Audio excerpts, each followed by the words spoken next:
He returned to practice this week. The All-Pro had been in a contract dispute with the team and had right ankle surgery, landing him on the PUP list. Asked whether he wanted to be with the team going forward, he responded, "I'm here right now." This is Shane Steichen, his coach today. We'll see. We'll see. Conditioning-wise, he looked good. Again, it's been a while since he's been out there, but he looked good, the last couple of days, and we'll make that decision when the game comes around. He plays on Sunday, obviously first time getting hit in a while. But again, he did a good job running the football, seeing the holes. He's a veteran player, he's played a lot of football, and he looked good. And assuming all is good health-wise with Taylor, Indy should love having him in the backfield to help their rookie quarterback Anthony Richardson. Taylor averaging just under 5.1 yards per rush over the previous 3 seasons. That's the 3rd highest mark by any player in his first 3 seasons in NFL history, trailing only Nick Chubb and the great Hall of Famer Gale Sayers. Always a good day when you can invoke Gale Sayers on the program. All right, so guys, what kind of impact will Taylor have on the offense? Let's start with you, RC. Listen, I think what we have to start recognizing is that Shane Steichen is a real-life OG at the offensive coordinator play calling position. When you think about what Jalen Hurts and the Philadelphia Eagles were last year to what they are this year, the way that he's maneuvering Anthony Richardson, using his legs, getting into the pass game, getting him outside the pocket, I think he's done an amazing job already. And so now we're going to have 2 physical freaks on the offensive side of the football in the same backfield. The way that Zach Moss was able to maneuver, now you put a guy like Jonathan Taylor who can take the top off of a defense with his speed in the pass game and in the run game with explosiveness, and you add that to Anthony Richardson putting those defensive ends in a bind, and now the pass game gets better because the play action is more dangerous and more valuable. I love everything about this move. Yeah. Jonathan Taylor got backed into a corner. The only way to get out of that corner is to come out running, and that's what he'll do for the Indianapolis Colts. Yeah, for sure. Swagoo? Hell yeah, RC. Hell yeah. I love you. I love that you use the word explosive because that's what he brings back. It's October, y'all. It's playoff time in baseball, and he's a home run hitter. When you start talking about this zone read, that he's going to have an opportunity to play with Anthony Richardson and the space that'll be created by using it. Think about this, y'all. Jonathan Taylor was good without this dimension to this offense. Yeah. Now you add this with Anthony Richardson, it gives him more space to operate. I think it's very similar to what we see Christian McCaffrey doing in San Francisco right now. Just because your eyes have to be diverted to so many places. So if he comes back as the Jonathan Taylor that we know, that we saw be very explosive in a very condensed line of scrimmage with 8 guys in the box, imagine what he can be now that Anthony Richardson is back there with that threat of a keeper. I think it could be great for Anthony when it comes to the zone read, fellas. The zone read, obviously, they've had success with. And because the backside defenders are kind of paying attention to Anthony, what happens if Jonathan Taylor comes back and he starts ripping off those explosive runs that you guys are talking about? Then Anthony might have the opportunity to rip some off. And one of the things we loved about this matchup was that zone read. One of the things we loved about Anthony was his long speed. He's got the speed to make some 20, 25-yard runs. So if those backside defenders are going to collapse just a little bit more, I think this could be good for Anthony as a runner. Marcus, also, have you ever swung a baseball bat? That's a good question. Yes, I have, and I was damn I think good he at has. it, I was actually good at baseball. You were good? What was your batting average? We playing baseball down here? Wow. I don't know what he thinks. He's seen me do every athletic thing, and I've been good at it. And he won't ask me, could I swing a damn baseball bat? He's just setting you up to be able to answer. Yes, and I was good at it. Were you like a third baseman? Were you like Pudge Rodriguez? I was a first baseman. Why I gotta be playing? Hey, hold on, RC. We was gonna skip that. Can we look at our picks? You little skanky dudes. Yeah, go ahead. Can we look at our picks for the game? I don't know. I mean, I hate to enter. This is really scintillating one day.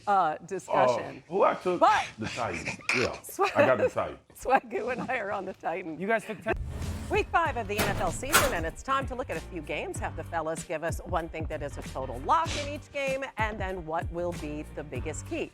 For the second straight week, the Jaguars are playing in London, this time at Tottenham Hotspur Stadium against the Bills. Great stadium. Tough news for Buffalo. See, Dan knows. He's all about London now.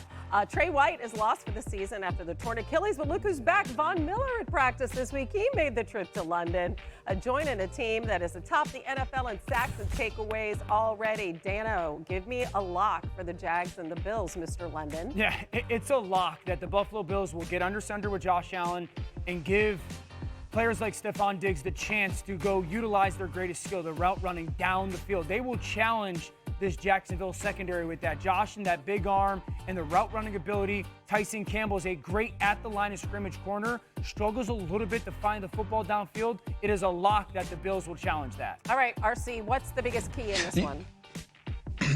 I mean, we heard about Trey White not being available this game or the rest of the season because of the Achilles, so I expect Trevor Lawrence to try to attack them. To attack them, you need Calvin Ridley and Trevor Lawrence to get on the same page. We watched them play extremely well week one, but we haven't seen the same sense of connection between the two the last few weeks, and this would be a great week to get that going. You're going to have to compete with what Josh Allen and Stephon Diggs can do, and those two players can do it, and we need to have that for Trevor Lawrence to ascend. Hopefully they're adjusted to the time zone. All right, the Eagles are at the Rams, both coming off overtime wins. First time ever, by the way, the Eagles are going to play at SoFi. How about that?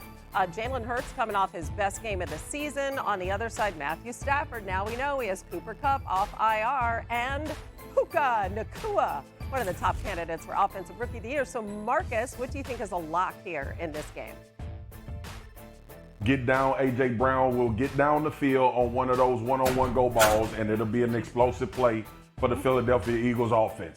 And second thing is, A.J. Brown coming into the stadium, and he's hearing all of this stuff about Puka Nacua, and he going to be asking everybody in L.A., y'all forgot? Y'all ain't got no love for A.J. Brown and the Philadelphia Eagles? We in California now. That's what they about to do. So look for the explosive play to happen to number 11. He was pissed off a couple weeks ago about not getting the rock. He gonna get it this week against the Rams. Get down, A.J. Brown. All right, Dan, what's the biggest key? This is strength versus weakness. The zone defense for the Philadelphia Eagles and their eyes versus Matthew Stafford and the manipulation and or the look off with players like Puka Nacua and, hey, Cooper Kupp is back, folks. So this offense that has been rolling and killing zone defenses now gets a guy that was the Offensive Player of the Year back 2 years ago. That is going to be the key. Can that Eagles defense play a little bit better than they have? I can't wait to see what the mad scientist will dial up now. All right, the Texans ride into Atlanta on a 2-game winning streak. Applause, applause. C.J. Stroud off to a great start. Number 2 overall pick, 6 touchdowns, no interceptions in his first 4 starts. Meanwhile, Desmond Ridder, he really struggled in week 4, 3 turnovers, but his head coach Arthur Smith says they will not make a change at quarterback. Okay, RC, give me a lock in this one.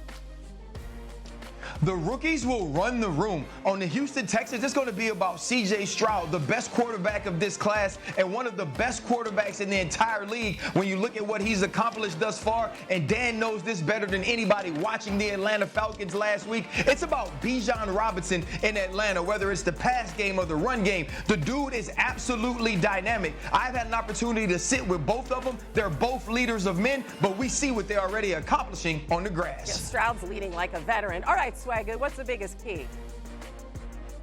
Desmond Ridder needs to watch the movie Frozen before they play the game and listen to the popular song, Let It Go. Let it go. I got to shout out my man, Dan Orlovsky, for this one. Stop being hesitant, man. Get the ball out of your hand. Be decisive. When you see it, let it go and rip. You talked about this earlier this week, Dio, and I think it's a premium against this Texans team, especially this defense with the way that they're playing aggressive because of how C.J. Stroud and this offense is rolling. Desmond Ridder got to start going now, or he may be watching the game as opposed to letting it go. Hey, who sang that song? No, like in the movie? It's in Frozen, and we don't need to hear it. We know that you know it by heart. Who sang Was it I don't Elsa? know. Was it Elsa? Manziel? It was Elsa. Somebody, man. Yeah, it was Elsa. Elsa. It was Elsa. Haven't you watched that movie? Long hair, don't